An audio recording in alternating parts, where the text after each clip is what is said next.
another video today, this time talking about 9 chords in the context of a blues specifically, but of course, once you've learnt those chords, you can use them however you like, wherever you like, in all kinds of different formats. Quick mention to my top tier Patreons, Kyle, Andrew, Rocky Henderson, and Derek Lee Goodread.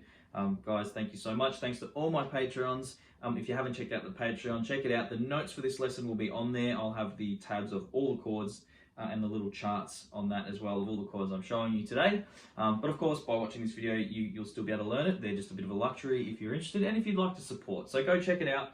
And also, if you do happen to join before the end of August, you go into the running to win a free Skype lesson with me or a CD, Death Rides a Harley, one of my albums from a few years back. So yeah, I'll send it to anywhere in the world, and I'll send the lesson to anywhere in the world via technology.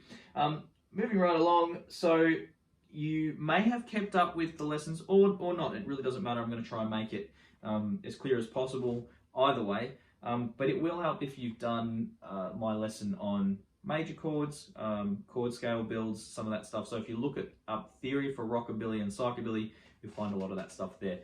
But moving right along, the first little ditty that I played there was just based on what we would consider dominant 9 chords, okay? So when we call a chord a 7, for example, a G7, it's actually a G dominant 7, and it's been abbreviated to 7.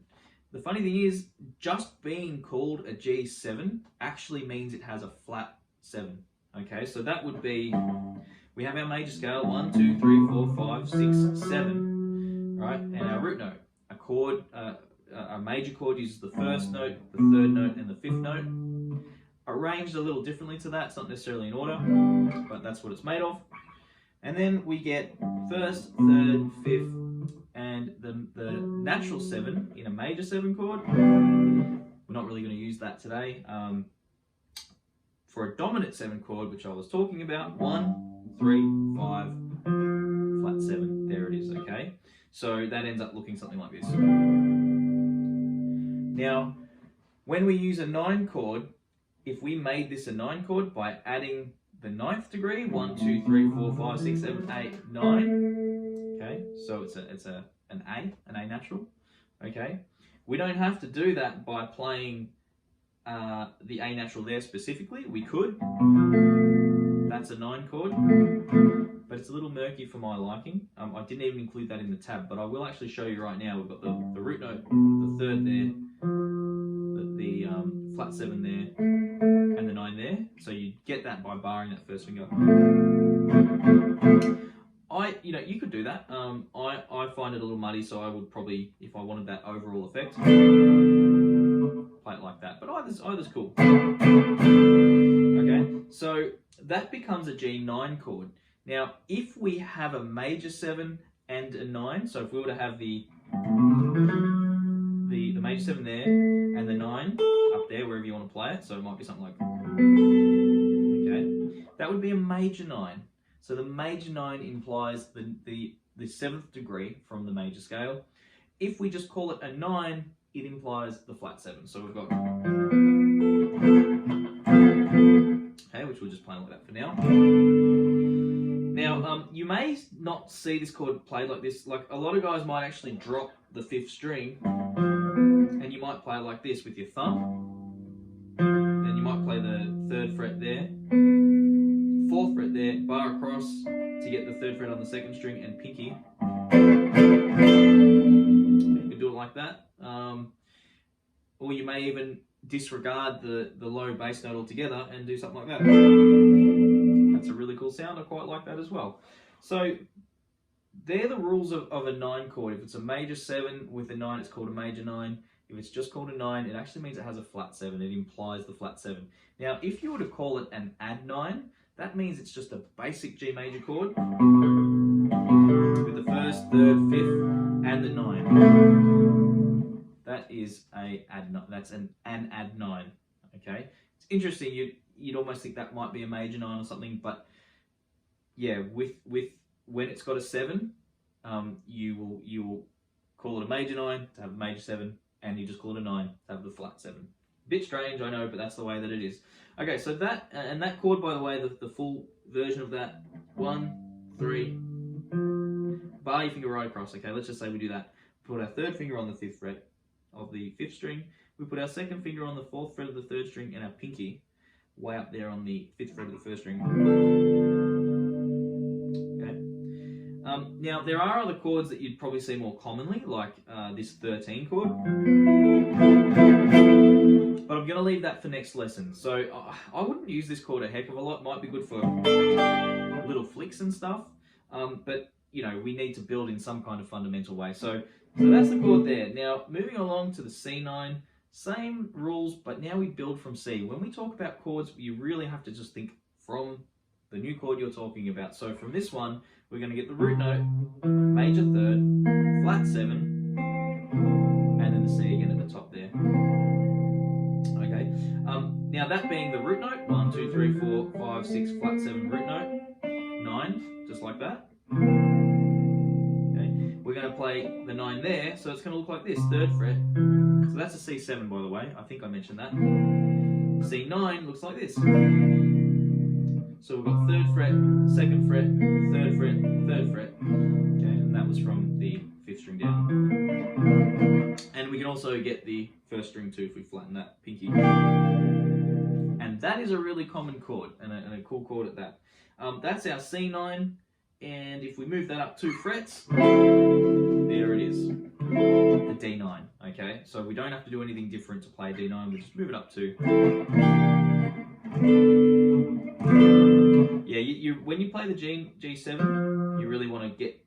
I tend to lean back a little more on the bone of my finger there. I find that helps achieve the F natural there, the 3rd fret on the 4th string. Okay.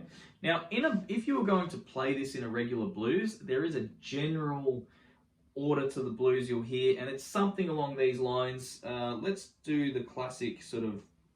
They call this a quick change. So we do 1 bar of G, a bar of C, back to G for 2 bars, back to the C for 2 bars,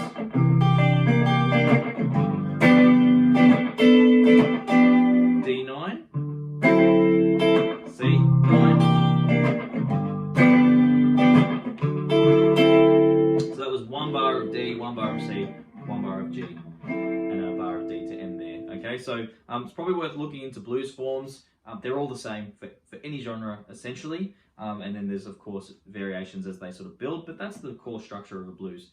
And yeah, you're probably familiar with the 1, 4, and 5 chord, and that's simply because they are built off those degrees of the original key of the song, being key of G, 1, 2, 3, 4. There's your C, so G being your 1, C being your 4, and obviously D being your 5.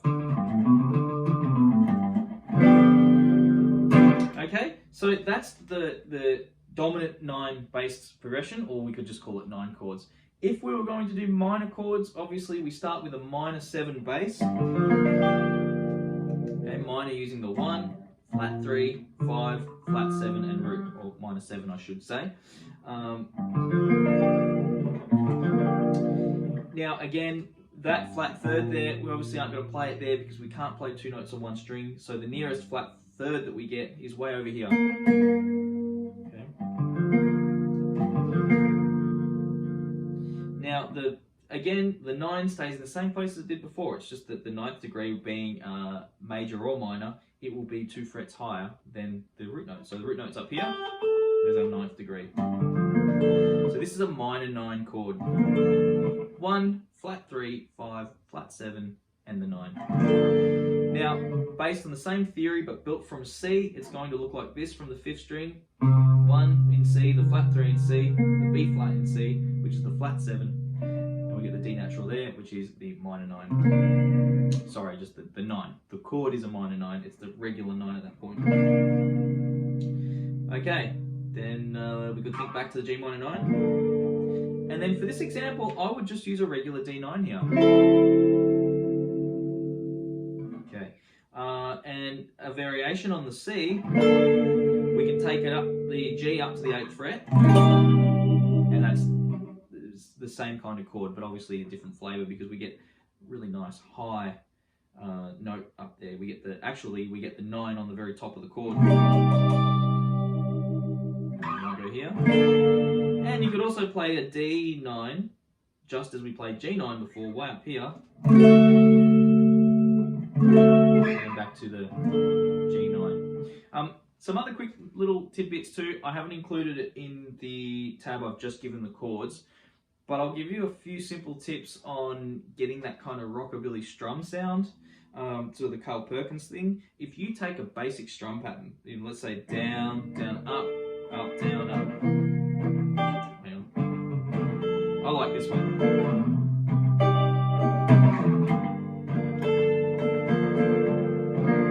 If you take that, but you take the strum and separate it into picking, it sounds quite cool. You could try this. So you could go.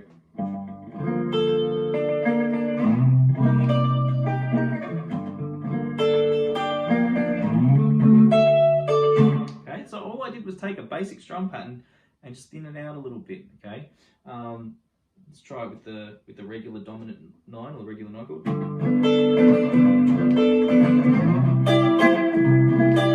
I didn't actually do that before, but there's nothing wrong with taking that G up to here for your 4 chord as well, as opposed to going to there. But I do like the sound of that chord as opposed to that. You're getting different effects, okay? Different arrangement of the notes. Same notes, but different kind of order. So, try that.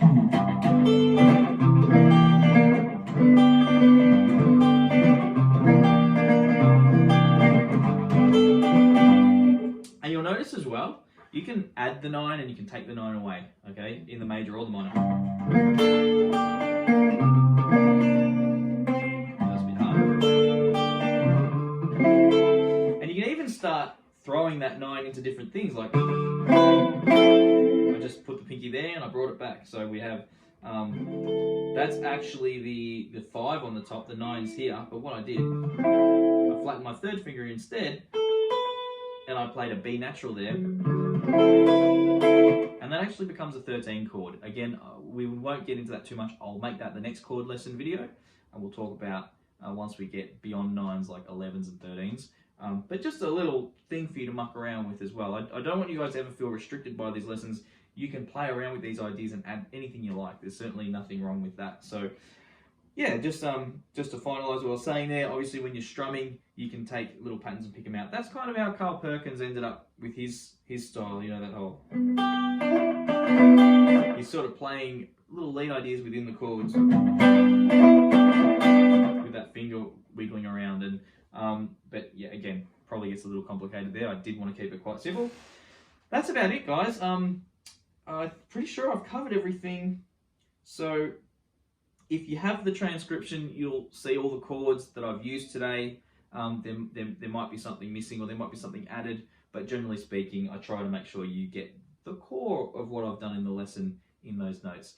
Thanks for watching. Check out the Patreon, share the videos, like and subscribe. That stuff really helps. Hit the bell. The more you guys talk in the comments, the more YouTube will help rate the videos and move it along.